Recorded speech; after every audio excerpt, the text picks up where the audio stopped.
Hello बच्चों, अभी आपको मैंने पिछली वीडियो में द्वितीय पाठावलंबन के अभ्यास कार्य बताए। अब आप देखिए, इसी में क्रम में मैं आप लोगों को भारतीय समयानुसार मासानाम ऋतूनाम च नामानि, जो भारतीय वर्ष के अनुसार महीने और ऋतुओं के नाम है वो बता रही हूँ। ये तो मैंने आप लोग को बताया था, जैसे षड् ऋतवः भवन्ति, मासा द्वादश भवन्ति, एकस्मिन् मासे त्रिंशत् अथवा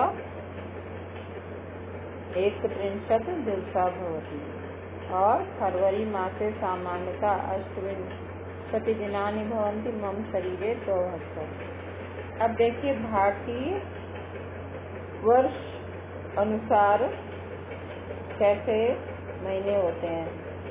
चैत्र बैसाखा, जैसे कि हिंदी महीनों के भी नाम होते हैं चैत्र बैसाख, उसी तरह संस्कृत में भी होते हैं चैत्र बैसाखा, ज्येष्ठा, आषाढ़ा, श्रावणा, भाद्रपदा।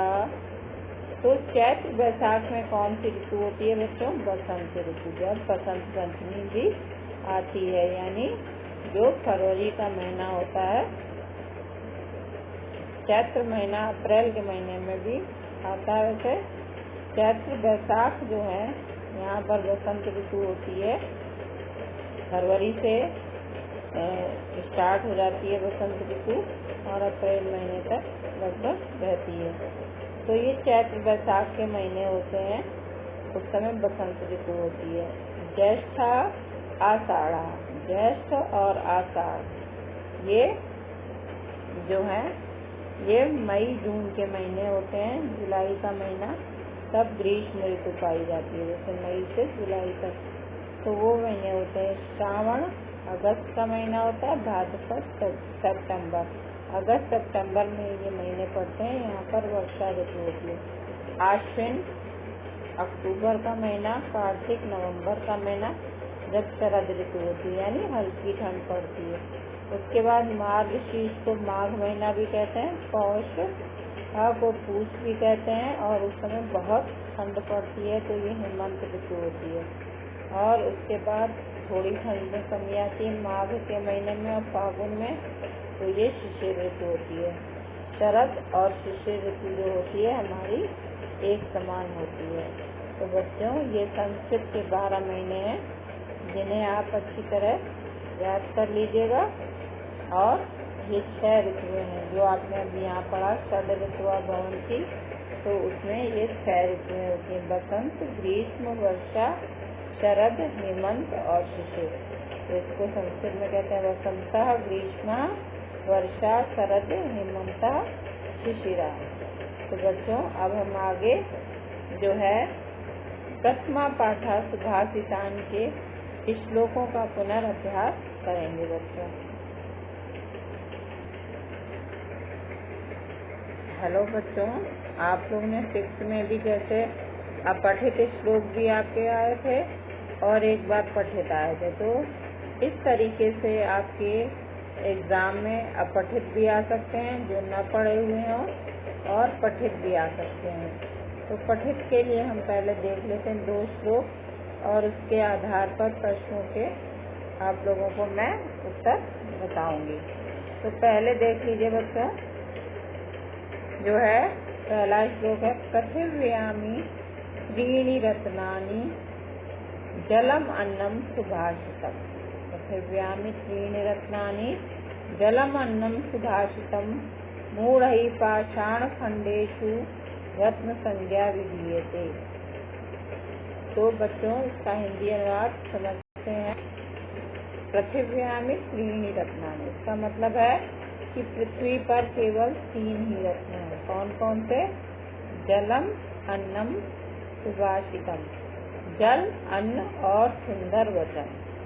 पहले भी आप लोगों को बच्चों बता देती हूँ, पृथ्वी पर कौन से हमारे 3 रत्न हैं, जल, अन्न और सुभाषित। यानी जल जरूरी है हमारे लिए, अन्न जरूरी है, और सुंदर वचन।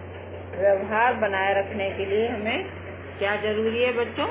सुंदर वचन जरूरी है। तो इसलिए हमें सुंदर वचनों को अपने कभी भी नहीं भूलना चाहिए। मूढ़ ही पाषाण खंडेषु रत्न संज्ञा विधीयते, लेकिन मूर्खों के द्वारा किसको, पत्थर के टुकड़ों को जो है वो रत्न का नाम दिया जाता है। पत्थर जो हम लोग हाथों में कई रत्न जड़ित अंगूठियां पहन लेते हैं, कि हमने नीलम धारण किया है, हीरा धारण किया है, पन्ना धारण किया है, माणिक धारण किया है, तो इस तरह से मूर्खों के द्वारा उनको रत्नों का नाम दिया जाता है बच्चों।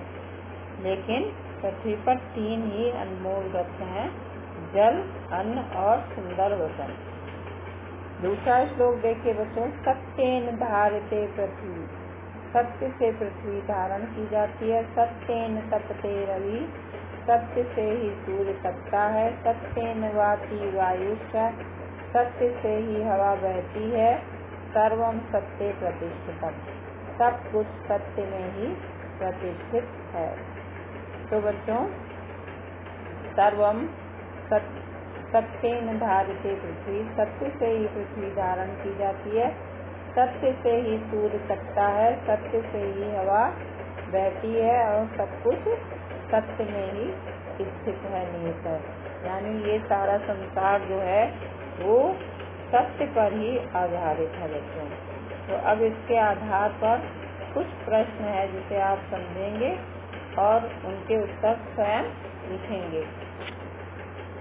तो बच्चों ये प्रश्न है उन श्लोकों के आधार पर। श्लोक अपठित भी हैं तो उनके आधार पर भी प्रश्न पूछे जा सकते हैं। तो पृथिव्याम 3 रत्नानि कानि, पृथ्वी पर 3 रत्न कौन से हैं? तो बच्चों अभी मैंने उत्तर आप लोगों को बताया। पृथिव्याम 3 रत्नम जलम, या 3 रत्नानि सन्ति, या 3 रत्नानि जलम अन्नम सुभाषितम च सन्ति। इस तरीके से इसका उत्तर हो सकता है। मूढ़ ही पुत्र रत्न संज्ञा विधीयते, मूर्खों के द्वारा जो है किसको रत्नों का नाम दिया जाता है? तो किसको दिया जाता है? मूढ़ ही पाषाण खंडेषु रत्न संज्ञा विधीयते। पृथिव्याम कति रत्नानि, पृथ्वी पर कितने रत्न हैं?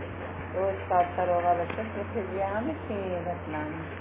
पृथ्वी केन धार्यते, पृथ्वी सत्येन धार्यते, जैसा कि आप लोगों ने श्लोक में पढ़ा।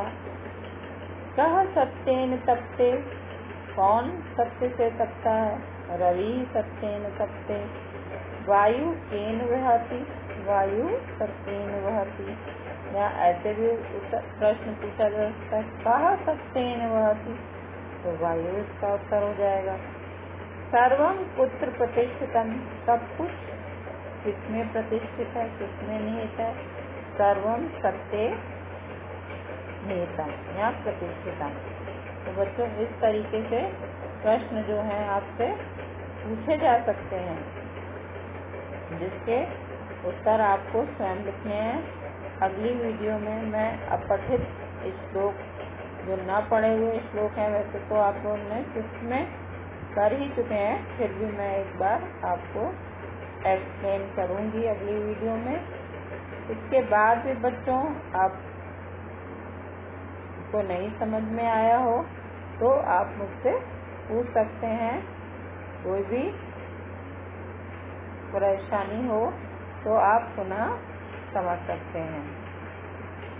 धन्यवाद बच्चों।